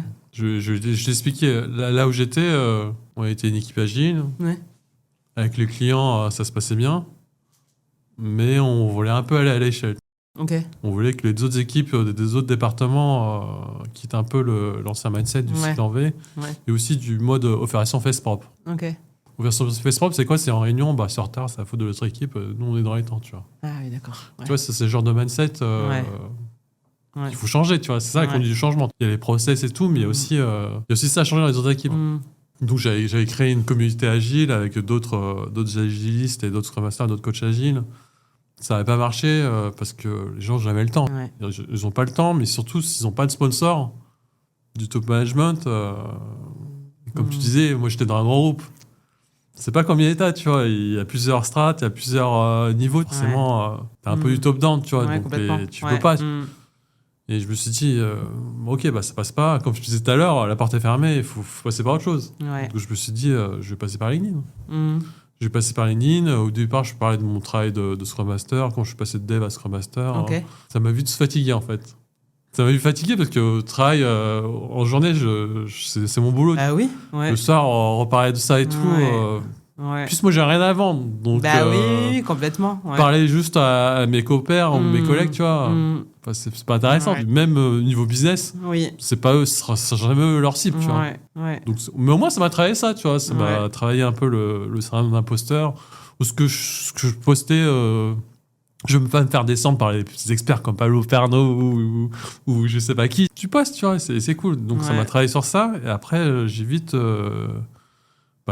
mis en avant les autres, un peu comme toi, en fait. Ouais. J'ai commencé à parler des gens de mon équipe, les gens qui m'ont accompagné, les coachs qui m'ont accompagné, comme Yoann Lemeni, Anne Ropart. Ouais. Et ça a commencé à créer du lien, tu vois. Ouais. Et ce que retenaient les gens, c'était un peu le vécu, enfin, un peu les leçons, entre guillemets, tu vois. Ouais. Moi, j'ai pas de leçons à donner sur les gens, tu vois. Par contre, les gens, ils ont tous des parcours de fou. Ouais. Toi, t'as un parcours de taré, et moi, je pense que j'en ai un aussi. Et c'est ça qui est intéressant et ça crée du lien. Ouais. Donc moi, j'ai continué sur LinkedIn sur ça. Et en même temps, je faisais passer les messages, tu vois, sur le top management et tout. Et au fur et à mesure, quand j'étais en réunion, ça m'a aidé, en fait. Oui. Parce qu'il y avait d'autres équipes. En fait, tu connais LinkedIn. LinkedIn, tu t'en parles aux gens, c'est nul, c'est des égos et tout. C'est marrant, tout le monde y va et tout le monde lit, tu vois. Bah ouais. Et, complètement. Et toutes les équipes qui étaient autour de la mienne, tu vois, ils aimaient pas, tu vois. En fait, ils aimaient pas. Je sais pas s'ils disaient c'est un bon Scrum Master ou il raconte des conneries ou je sais pas. Par contre, ils disaient, lui, il raisonne comme ça. Et au fil des réunions, tu vois, j'ai senti que quand je prenais la parole et que je proposais des choses, c'était plus pareil, tu vois. Ah oui, ouais. Parce que, on va dire les choses, il y avait des équipes. Un Scrum Master, tu vois, c'est quelqu'un qui prend un budget dans l'équipe, mais il produit pas, il ne développe pas. Ouais. Donc moi, je me suis pris des cartouches à d'autres équipes. Je disais, si tu prends une nounou, comme on disait tout à l'heure, une nanny, tu vois, j'ai autre chose à faire. Donc je veux que les gens performent. Ok. Moi, j'ai pas une vision de la performance et du leadership, mais c'est ok. Mais le fait de prendre la parole, tu vois, les gens voient un peu comment tu raisonnes. Complètement, C'est pour ça que, tu vois, je suis passé là-dedans. Après, j'ai fait un podcast où j'ai commencé à inviter des pointeurs de l'agilité et tout. Et comme ça, je faisais passer les messages, tu vois. Donc, c'est pour ça que je te dis, c'est pour les mauvaises raisons. Je sais pas s'il y a des mauvaises raisons pour lesquelles aller sur LinkedIn, parce que finalement, quand si tu t'aperçois que ce que tu es en train de faire ne dessert pas les causes que tu as... Enfin, tu vois, tu pivotes. En revanche, de se lancer, de pas avoir peur. Moi, j'avais la trouille. Pourquoi tu t'es lancé? Parce que tu as créé la boîte. Tu t'es dit, il faut de la visibilité, ça marche plus les discours des entreprises. Non, alors écoute, en fait, la première fois que je me suis lancée, en fait, j'ai lancé le truc pour dire que je vais créer ma boîte. Parce que je pense que tu sais, c'est ce qu'on faisait sur LinkedIn. On disait, en fait, tu disais sur LinkedIn, je viens de changer de taf ou je quitte. Enfin, tu sais, c'était toujours ce truc. Et moi, avant, je partageais les posts des autres mais bon. Et donc, en fait, je me souviens, donc, ce premier post, j'essaye quand même d'écrire un peu, de mettre une photo un peu sympa. J'ai mis une photo de chien la première fois. Parce que j'aime bien les chiens. Mais, et donc, je balance que je crée ma boîte. Et là, je reçois une tonne, en fait, de likes, de commentaires. Et je pense que ça m'a fait beaucoup de bien, en fait. Je pense que j'ai trouvé... ça a boosté mon ego. Mais ça m'a rassurée parce que tu vois, tu disais, ouais, quand même, t'as créé enfin, on y est allé tout de suite assez fort. Et je pense que à ce moment-là, LinkedIn, quand même, t'as plein de gens qui sont hyper sympas. Enfin, en tout cas, les commentaires sont hyper sympas. Et moi, ça m'a galvanisée, en fait. Ça m'a fait vachement de bien. Et donc, en faisant ça, alors que j'avais pas du tout prévu, je me suis dit, bon, en fait, je peux raconter un peu. Je crois que j'avais vu des trucs, tu sais, les gens qui partageaient un peu les coulisses de leur boîte. Et ce que je voulais faire, c'est de changer, comme d'hab, tu vois, de pas faire l'angle classique LinkedIn d'entreprise un peu chiant, tu vois, c'est la boîte qui raconte les trucs de mes collaborateurs et moi, on est allés en séminaire, ouais, c'est chiant en fait, et puis c'est pas, enfin, je sais pas, moi j'aime pas lire ça, moi j'aime lire des gens qui sont authentiques, et donc écoute, je me lance comme ça un peu toute seule, et en fait, en écrivant, j'avais oublié que quand j'avais 14 ans, j'adorais écrire. Et que j'adorais écrire, tu sais, avec une petite touche fun. J'adorais écrire à ma façon, avec ma patte. Et je redécouvre ça. Donc, il y a un côté, j'ai envie, en effet, de mettre la lumière sur Yeta, mais surtout de mettre la lumière sur ce qu'on va faire différemment, sur le cadre, mais aussi de dire la vérité. Parce que c'est important pour moi en fait, je pense que tu connectes aussi avec des gens qui sont sincères. Donc c'est important pour moi d'être sincère dans l'intention et puis de dire les vraies choses. Et après, il y a eu un truc en fait, je suis tombée dedans parce que ça m'a fait un bien fou d'écrire. Et quand j'écrivais l'intention, j'écrivais des trucs sur Yeta, finalement, je réfléchissais aussi au modèle en même temps, en fait, tu vois. Et donc, je structurais ma pensée. Et donc, ça me permettait de aussi, quand je pitchais ou que j'exprimais, on va faire comme ça, on va faire A, on va faire B, on va faire C, souvent, c'est finalement, quand je faisais des posts LinkedIn, enfin, quand j'en fais même encore aujourd'hui, en réalité, je suis en train de réfléchir à un truc pour la boîte et puis, j'adorais ce truc de se dire, attends, mais LinkedIn, c'est pour les bolos, ou je sais pas, enfin plein de gens qui se moquent de LinkedIn. Ouais. Et en fait, je pense que ça dépend complètement de comment tu veux prendre l'outil, en fait. Tu peux être complètement toi-même avec LinkedIn, c'est gratuit, ça a une portée de malade mental. Moi, j'ai vu j'ai accompagné je faisais un peu de conseils pour les startups d'État. Moi, j'avais une startup d'État qui a été, qui est passée dans le journal de TF1 grâce à un post LinkedIn. Enfin, ça peut avoir une portée assez folle. Et donc, c'est important pour moi d'investir dans le réseau et surtout de trouver sa patte et de dire ce qui est important. Enfin, en tout cas, ce qu'on a envie de dire.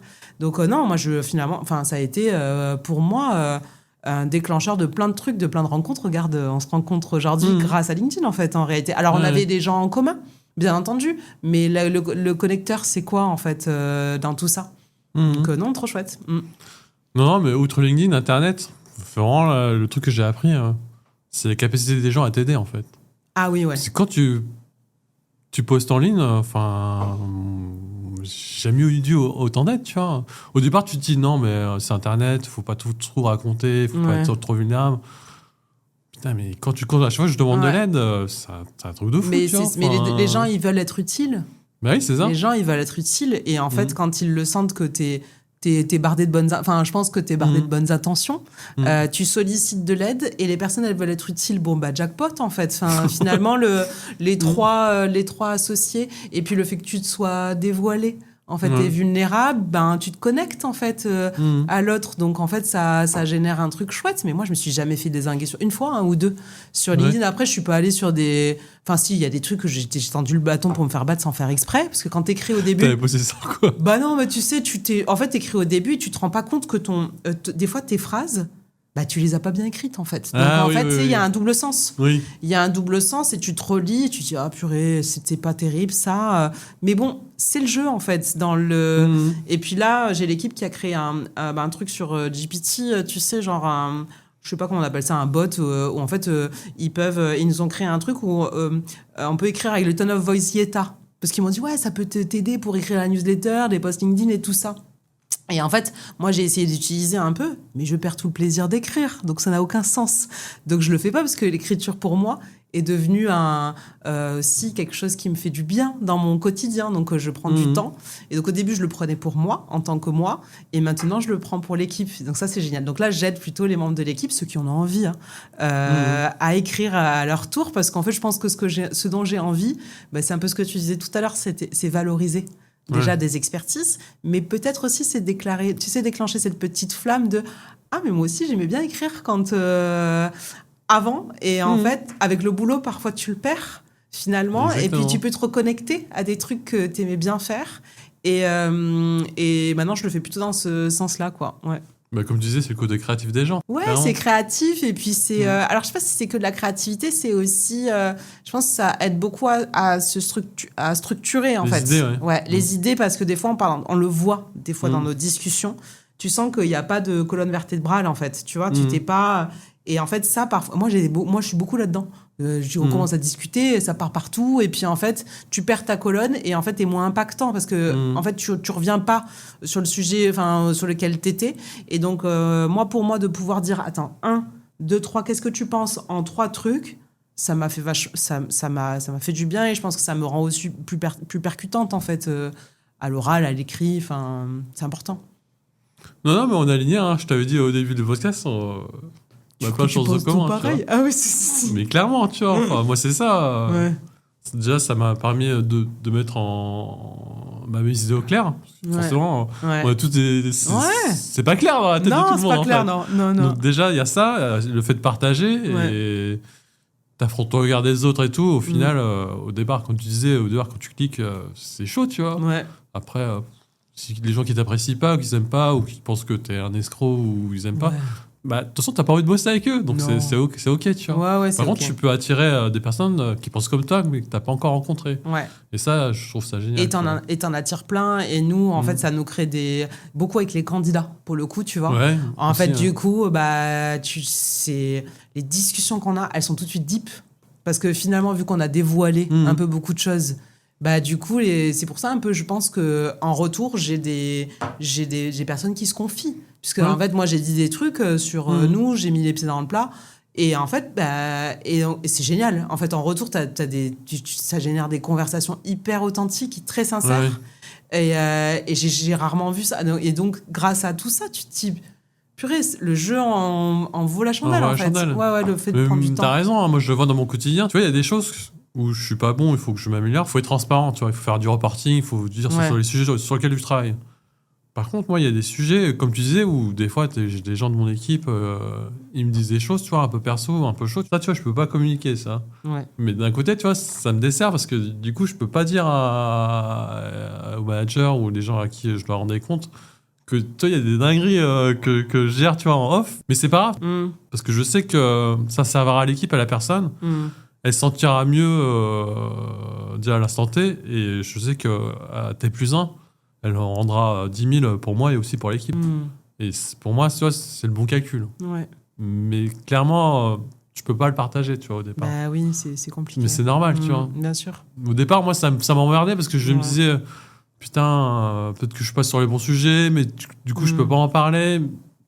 Mais non, les semaines ont passé. Je me suis dit, j'ai bien fait de pas en parler, mais j'ai bien fait aussi de prendre ce sujet-là et d'être à l'écoute parce que maintenant, ça dépote, tu vois. Et c'est cool. Ouais, tant mieux.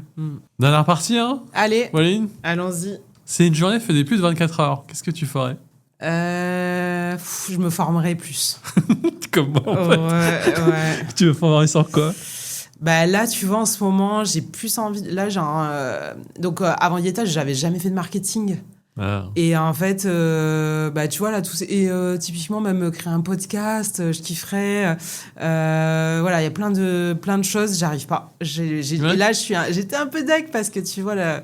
je bossais, là, on est mi-août, j'ai bossé la première quinzaine d'août en me disant ça va être hyper calme, je vais me former. Et en fait, ça n'a pas du tout été calme, donc j'ai pas du tout pris le temps et je veux me mettre je veux me former, donc j'ai envie de pousser un peu plus les sujets marketing. Ça c'est vraiment le truc là que j'ai envie de faire tout de suite, mais aussi un peu tout. Moi, je suis un peu fan des formats masterclass, de faire apprendre par des gens qui sont n'importe quel sujet en fait finalement. Voilà. Donc à court terme, c'est ma petite frustration, ça. Les podcasts, je peux t'aider, pas de souci. Ça, trop cool. Après, là, je sens que c'est quelque chose que je ferais. J'y avais pensé à un moment donné, et puis, dans la priorité. Mais Peter, pour le coup, fait un podcast, lui, qui s'appelle La Pause Produit. Donc, nous, c'est plutôt dans le monde, tu vois, du product. Donc, il va aller discuter avec les influenceurs. Et puis, parfois, je suis un peu jalouse, tu vois. Je me dis, c'est cool, il doit y avoir plein de discussions trop chouettes. Ça crée de l'intimité entre les gens que je trouve hyper chouette. Et puis, non, c'est bien, il faut ça. Enfin, bref. Voilà. Donc apprendre plus, se former. Ouais. Clairement. Niveau santé, tu te mets combien sur 10? T'as pas le droit de dire 7. Ma santé, tu veux dire? Tu te mets combien sur 10? Ah là, je suis à 9 sur 10, ouais. 9 sur 10? Ouais, non, ça va.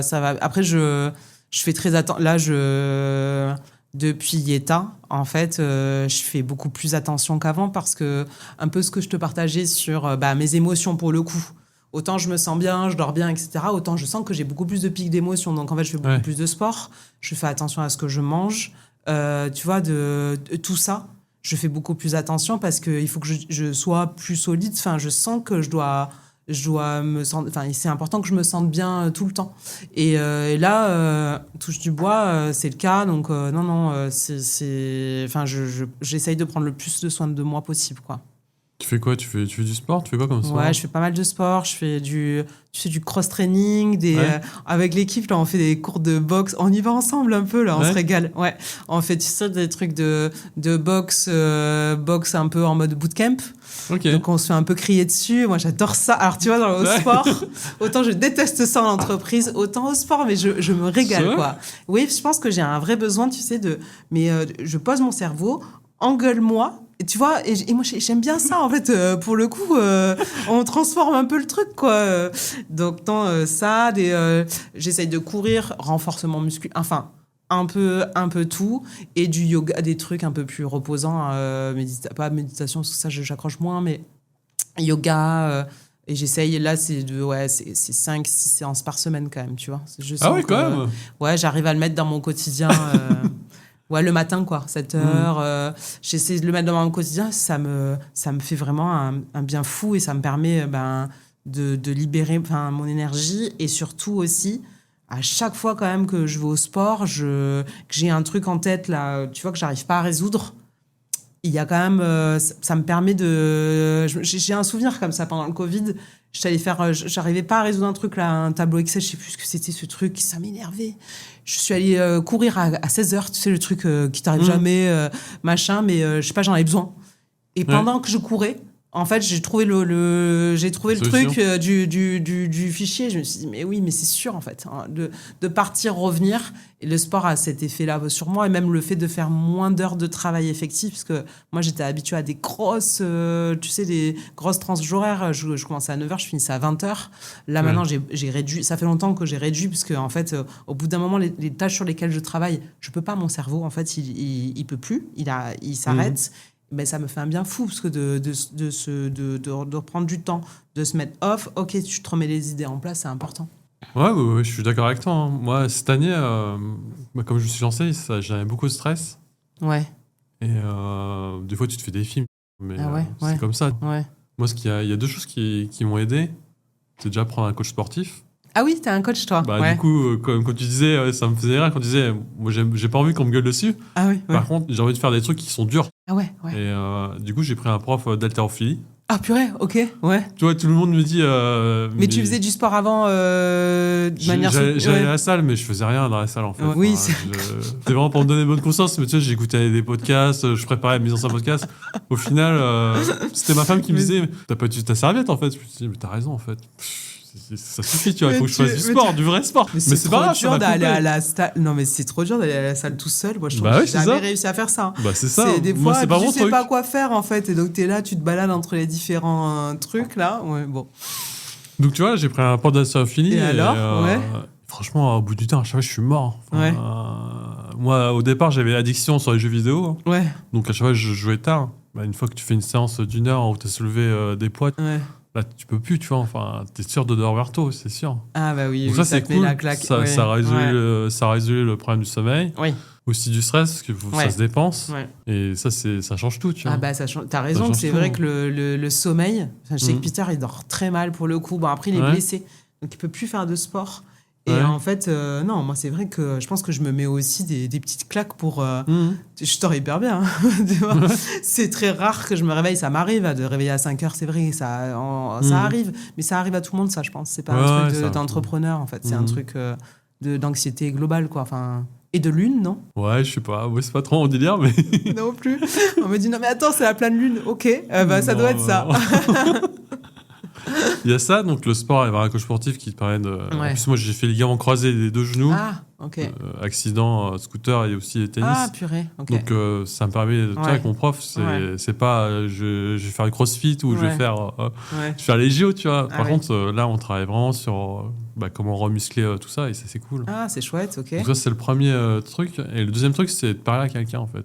Ah oui, j'ai pas un psy, tu vois. Ouais. C'est plutôt une coach de PNL. Mais voilà, c'est des séances où je prends chaque semaine une heure, tu vois. Ouais. Et ça me permet de discuter des choses avec qui je peux parler, en fait. Ah oui, parce qu'en plus, t'es tout seul, en fait. C'est vrai que nous, à Hipster, après, nous, on a des coachs aussi. Hein. Chacun, ça nous fait du bien et on en a besoin. Mais c'est vrai que nous, on est tous les deux et puis on a une équipe. Je pense que c'est pas du tout la même aventure, en fait, quand t'es tout seul. Hein. Même freelance, hein, la charge mentale, elle doit être assez importante, en fait. C'est pas du tout, tu vois, tu me disais, ouais, vous, machin, mais c'est pas... En fait, quand tu crées une équipe, c'est pas... En fait, je pense que c'est pas la même aventure. Et puis, il y a un côté où... Moi, je valorise pas forcément les compétences de Pauline. Je valorise les compétences de Yeta.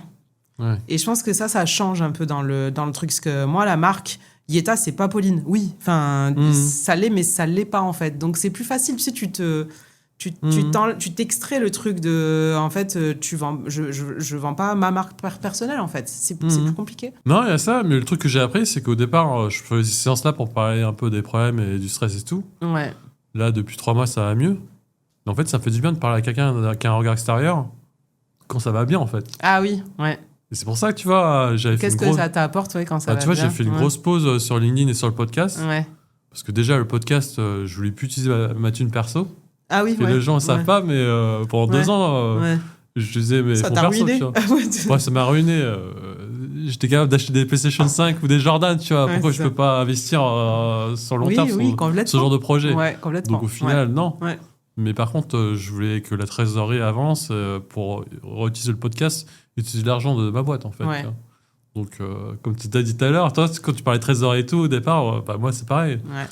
Le podcast, non, je relancerai quand la trésorerie sera nickel et c'est cool. Ça m'a permis justement de reprendre le podcast et aussi LinkedIn. Parce qu'au départ, pareil, j'avais tout coupé. Je me suis dit, je suis focus sur mon client, je dois prouver, machin bidule.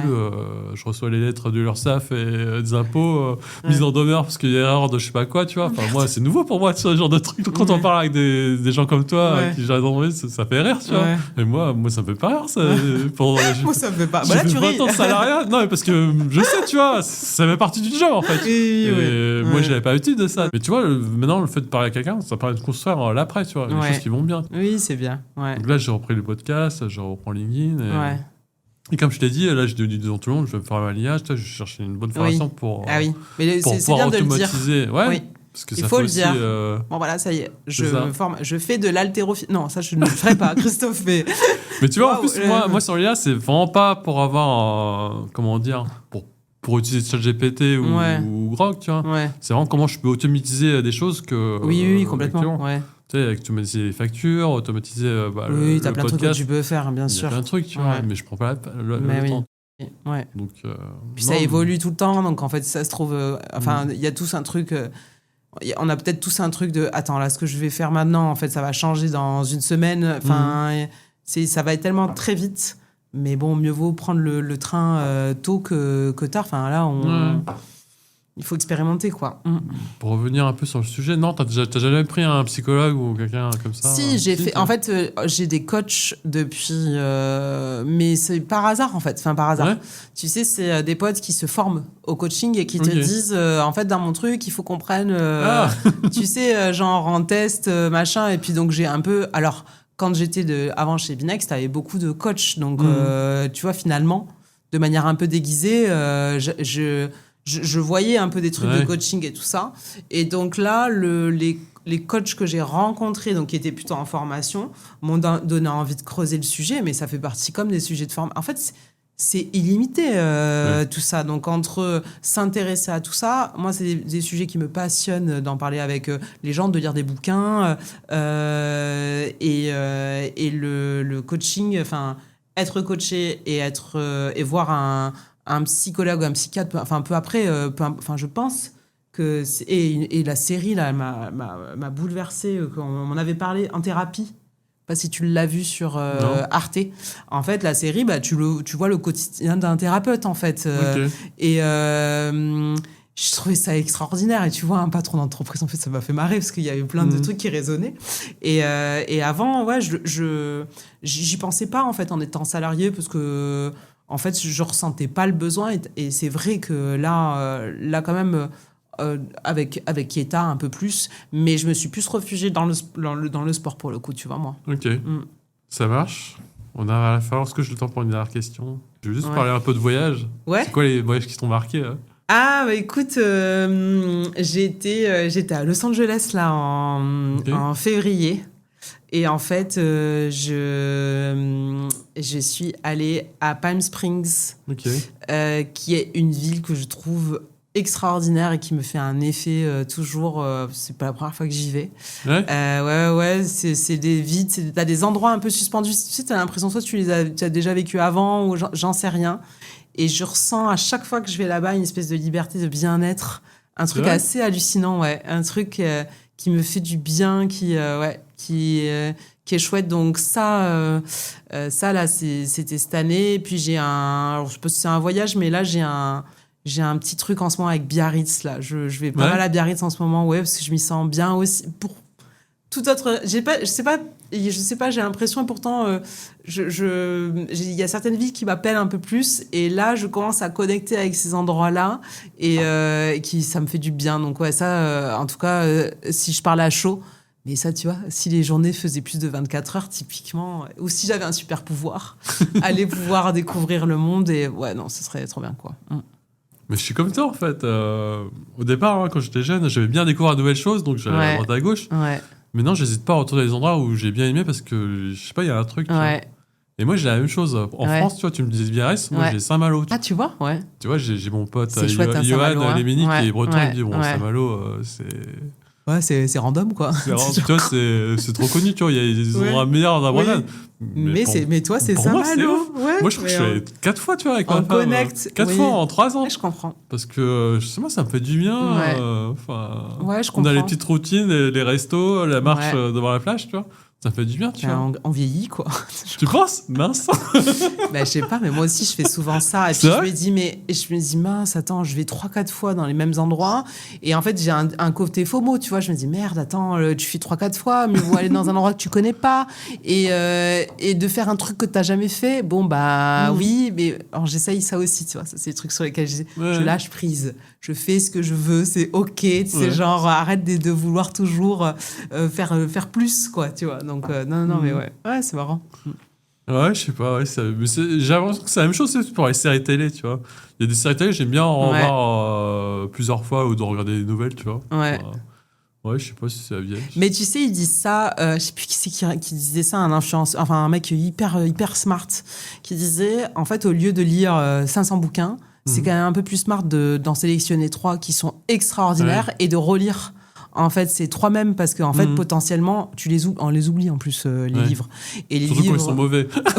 Alors encore plus. Mais tu vois, en fait, ils disaient dans l'approche, et peut-être que c'est aussi ça là, le truc, au lieu d'aller chercher à connaître 500 séries, moi aussi, j'ai un plaisir fou. Je te parlais de Sex and the City tout à l'heure. En fait, il y a des nouvelles saisons, donc moi, j'ai repris tout le début et maintenant je le fais en anglais parce qu'avant, à l'époque, je le faisais en français. Ça n'a pas la même saveur.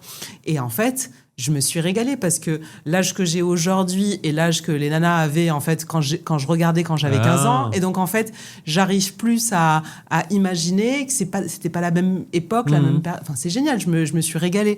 Et finalement, est-ce qu'on préfère regarder 150 ou rester focus sur celle qui nous apporte le plus de valeur? C'est pas un peu nos métiers, ça? Si. Oh là là. Sans transition. C'est pas non, mais t'as raison, c'est ça. Hein. T'as quoi d'autre comme série que t'aimes bien ou des films? Là, je regarde Succession parce tout le monde m'a dit Succession, mais c'est un peu trop violent pour moi. Tu vois, bizarrement, c'est un peu beaucoup pour moi. Je me dis, purée, t'as vu Succession? J'accroche pas. Ouais, franchement, moi, j'aime bien quand même les trucs un peu, même où l'humain est chouette, en fait, tu vois, où il y a des actions qui sont cool. Non, je suis pas trop, en plus, je suis pas très, très cinéphile. Qu'est-ce que je regarde? série Ouais, je pense que ça mince. Ah oui, j'ai adoré The Bear, là, dernièrement. Ok. Tu l'as vu, The Bear? Non, tout le monde en parlait. Waouh! Et Ouais. en fait, on parlait avec l'équipe de Jamie Lee Curtis, qui est Ok. une femme que je trouve géniale, déjà. Oui. Et dedans, elle a un rôle... Enfin, il faut que tu regardes, Ok. et on s'en parlera. Et il y a une scène, en fait, où elle est extraordinaire. Hein, ils font un repas. Je t'en dis pas plus. Et elle est incroyable. Et le jeu d'acte... Enfin, waouh!